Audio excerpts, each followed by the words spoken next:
It's a real regime almost. Oh, hell no. They're talking about me. All I needed was one ball. The science of training. And I know you don't think it's a sport. Hey, Ryan, how you doing, man? I'm very well, mate. How are you? Good to meet you. Yeah, you too. You too. I was looking forward to it, man.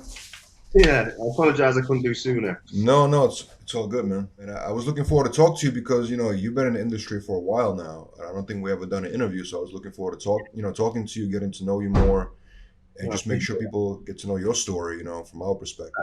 Thank you. Yeah, I've been here a long time now, over a decade now. Yeah, you're a veteran, yeah. Too long.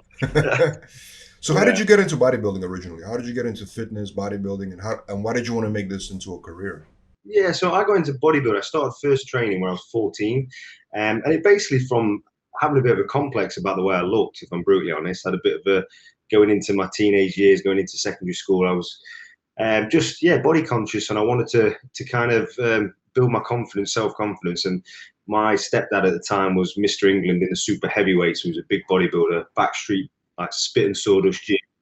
And he took me under his wing and showed me the way, and I just got addicted to it. And I was always brought up around sports, so I was very, very competitive growing up. Like gymnastics, swimming, football were my main sport. So when I started bodybuilding, it was just more for me and for a hobby, for sport. And then it got to a stage like 7 years in, I was thinking, I need something a goal towards, to push towards and stuff. And people were competing around me in the gym. And I started working towards a classic show, but not like the classic we know now. There used to be the old classic in like NABRA, those type of federations, which was more hardcore bodybuilding, but it was more still the trunks, not the shorts, whatever you. And as I was working towards that, Men's Physique came out, and it just felt like a sign to me because it was more appealing to my look and the way I looked at the time. And even though it's something I would never have done, because I worked in construction, I was a plumber, gas engineer. For me to step on stage with my top off was insane, but I just needed that focus in something, and that's how I got into it, really. You mentioned your father was a bodybuilder? My stepdad, yeah, at the time, yeah. Yeah, he was a class 1, which is like the super heavies, and he was Mr. England.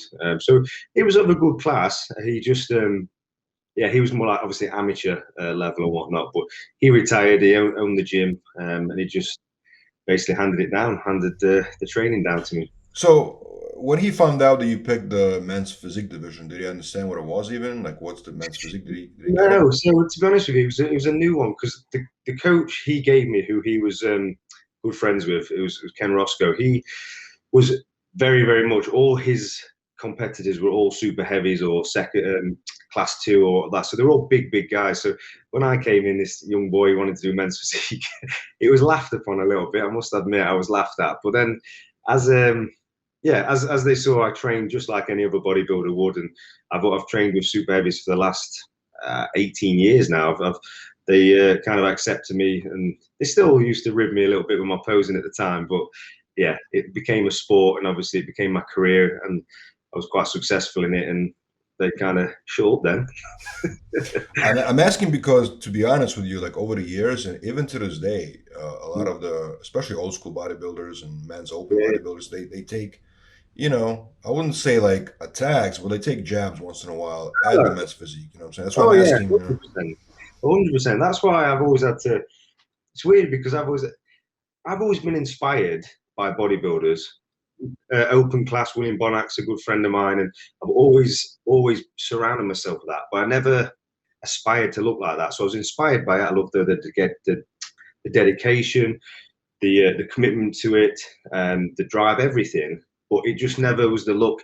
I could have never genetically been that size anyway. I'm up against that with what I'm born with, but it never really aspired to me anyway. So to be able to have that aesthetic, like athletic, functional physique while still doing the bodybuilding routine and whatnot, that just fitted in perfect for me. And like I say, I've trained with open class bodybuilders all my life. That's all I train with. That's all I've ever trained with. So it is funny. I think it's a bit naive for like open class bodybuilders, a bit shut off to not appreciate it. I get it. I do get it, but if you see, we do train just as hard, some of us.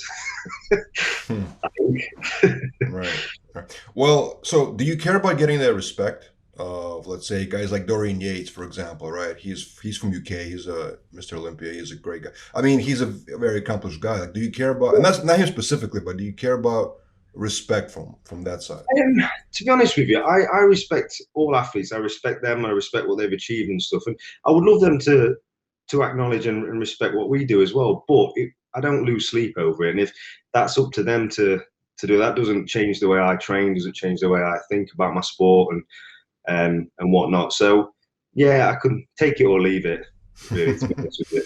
Right. No, I hear you. Like I say with Dorian, I know he's not a big fan of men's physique or like I've seen comments and interviews and stuff like that, which is he's entitled to his opinions and stuff. I still respect what he's achieved, but I do work hard, and yeah, I'm proud of what I've achieved in men's physique. And I train 6 days a week, train twice a day. I have 6 meals a day, relentlessly. Never, literally up until 5 minutes ago, my kitchen is full of white rice, fish, salmon, chicken, steak, everything you imagine. And I've done that for the last 18 years, 19 years, without fail. So, yeah.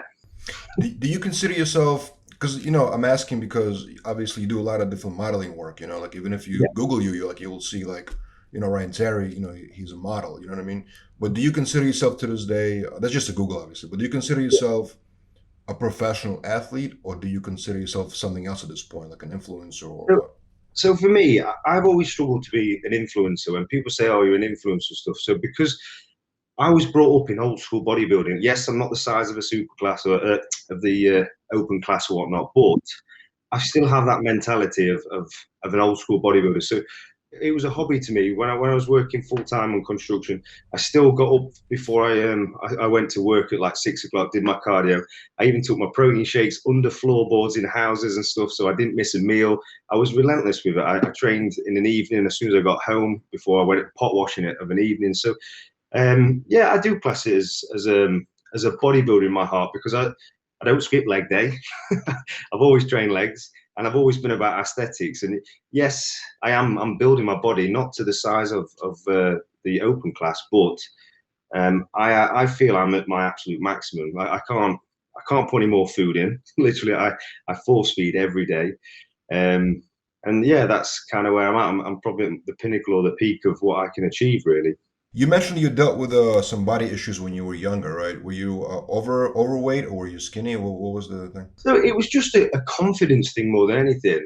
It was more a confidence thing, because back then I thought I was overweight, and I had a bit of when I was looking in the mirror, I saw something very different to what other people did, and I just thought I was overweight. So for me, in order to channel myself and get more confident, I wanted to change the way I looked in order to feel better, and it worked. And along the way, I met people who obviously changed my thinking, changed my mentality, and whatnot. And I've never been a guy who walk around on holiday, even after shows. I'll always have a t-shirt or a vest on. I'm not a guy who goes off showing his physique 24. So for me, I train in baggy t-shirts or hoodies and stuff. I've always covered up, and unless I'm getting paid on stage for it, I ain't showing it.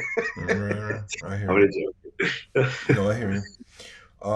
And what about, how was it in UK growing up? Were the kids like, you know, obviously body shaming is frowned upon right now, right? How was it back then when you were a kid? Yeah. So to be honest with you, I'm not gonna say here and say I was bullied or anything like that, because I wasn't. I was far from that. I've got an older brother and older sister who always could handle themselves, and so I was had that reputation behind them too. So I was always okay growing up, but you do see it, and like looking back now, you think it's dangerous what kids can do at that age and stuff. But I do think it's regulated as best it can here in the UK. But at the same time, without being too harsh with it, it kind of toughens you up a little bit, doesn't it? For me, it did anyway.